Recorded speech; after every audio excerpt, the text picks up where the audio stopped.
Hello everyone, Razorflamekun here, and in this episode of the Oblivion Let's Play, no, not the Oblivion, the Diablo 2 Lord of Destruction Let's Play, we are going to be continuing on in the main quest, and we now have to go through the dry hills to find the Halls of the Dead, because in the last video, we went ahead and killed Radament, and got a pretty nifty reward in that we got to use, we got another skill point out of it.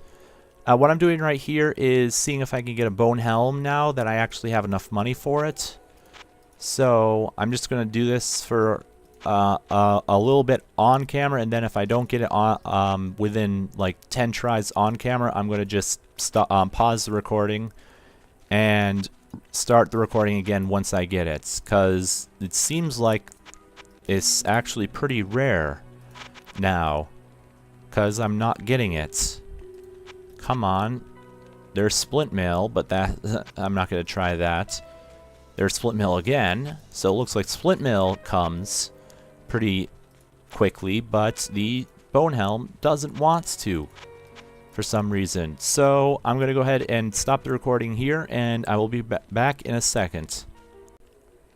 Alright, I'm back. I was not able to get the bone helm, but that's only because he wouldn't give it to me.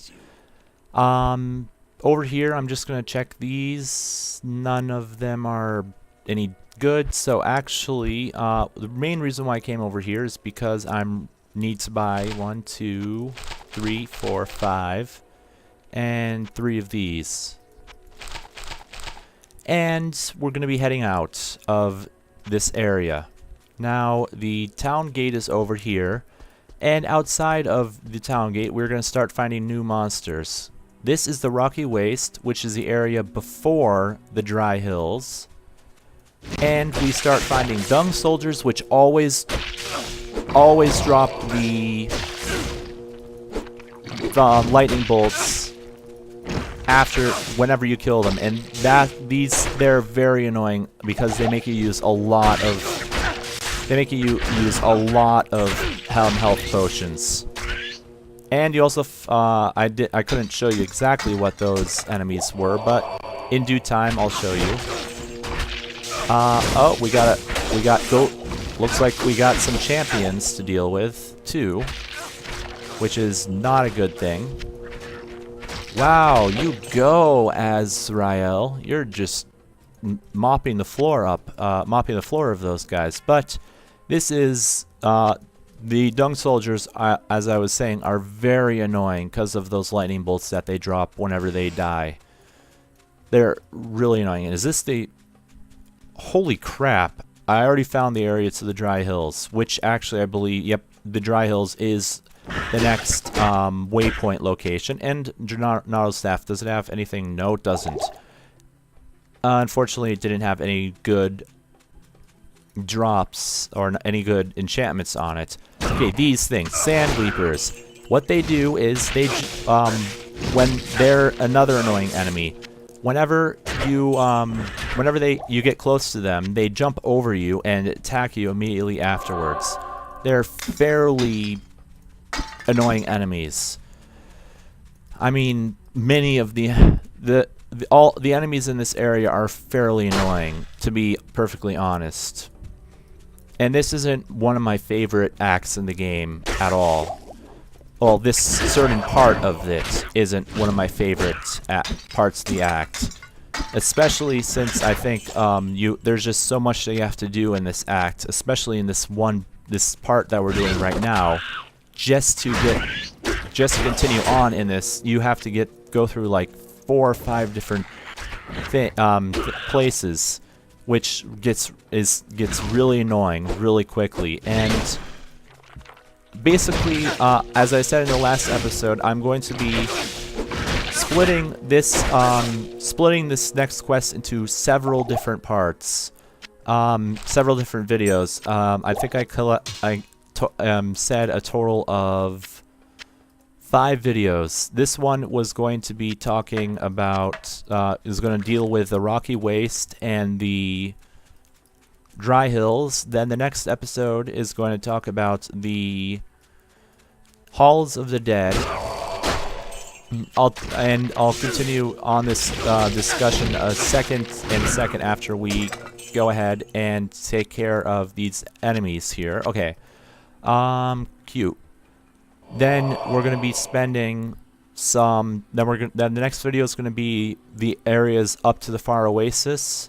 So that's 3 videos.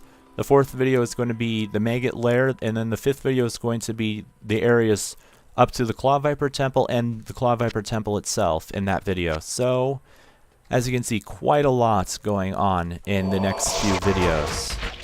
Anyways, we are going to need to go back to town because I'm overburdened, as my Paladin just said. And you'll find yourself going back and forth to town pretty often in this act, because there's a lot of enemies and a lot of them drop a lot of good stuff. That wasn't really worth the space, but all of this other stuff was, including this. Let's see.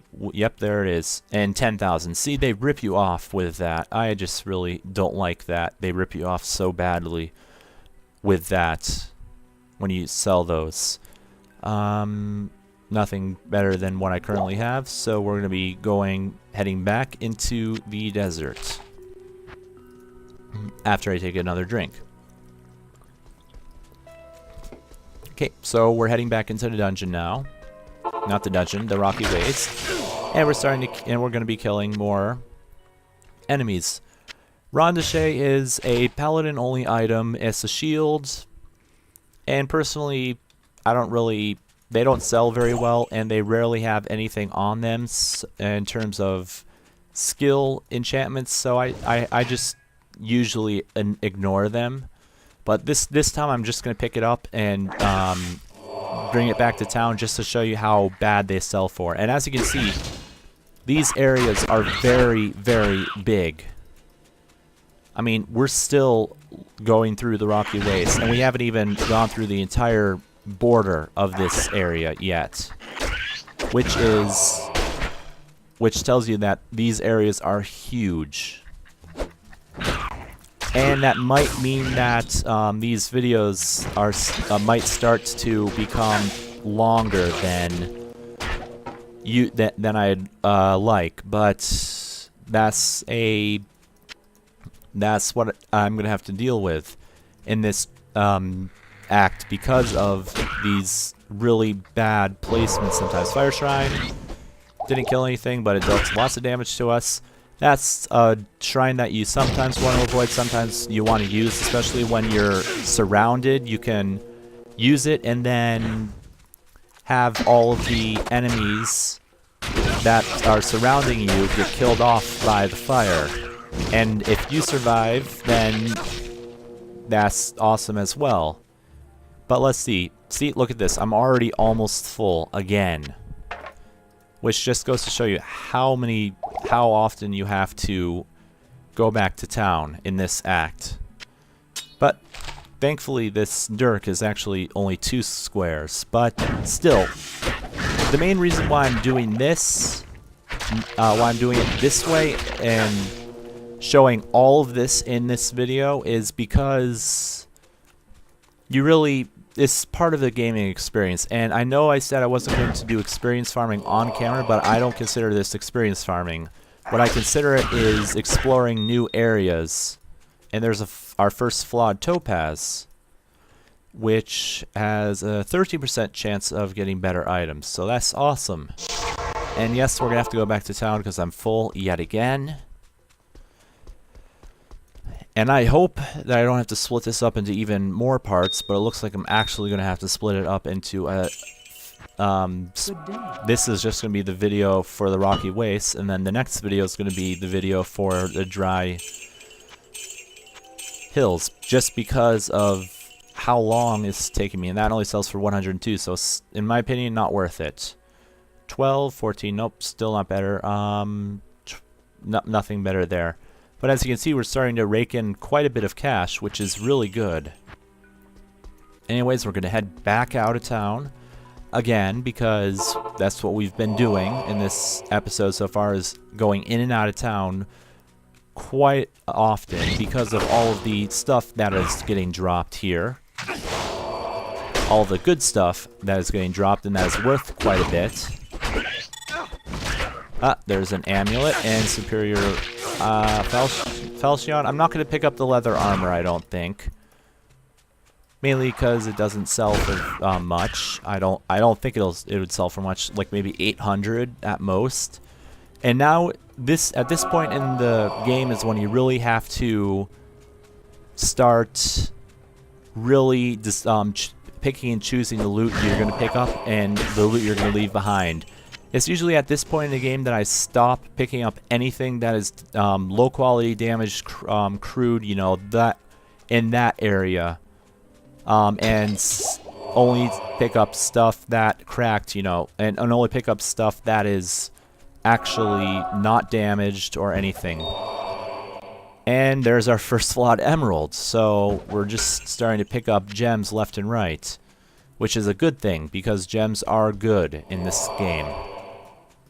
If you find yourself running out of room in your stash because you're starting to have too many gems in it, then you can then my advice for that is to sell the chipped ones based upon their usefulness. And what I would usually do is I would usually sell the diamonds, the chipped diamonds first, because I don't find diamonds to be all that useful. Although some pro at this game is going to be like, oh, diamonds are so freaking useful, but to be honest, I don't really freaking care. So just don't act like a pro at this game and tell me I'm doing stuff wrong when in fact it's just the way that I play. So just no such comments like that. And actually, it looks like I actually went through most of this area in this video. There's just this area over here, and I think I missed some gold up here as well. Yes, I did. So as you can see, this game does get fairly repetitive fairly quickly, and look at this. This is actually a optional dungeon, so I actually am going to be splitting this up into several different parts. Actually more parts than I was expecting. I am going to go and cover that optional dungeon. I'm going to try and cover the first optional dungeon in every act, that being one of them. And I guess that's going to be it for this episode. So until next time, when we go into the Stony Tomb, this has been Razorflamekun, and may all of your days shine brightly.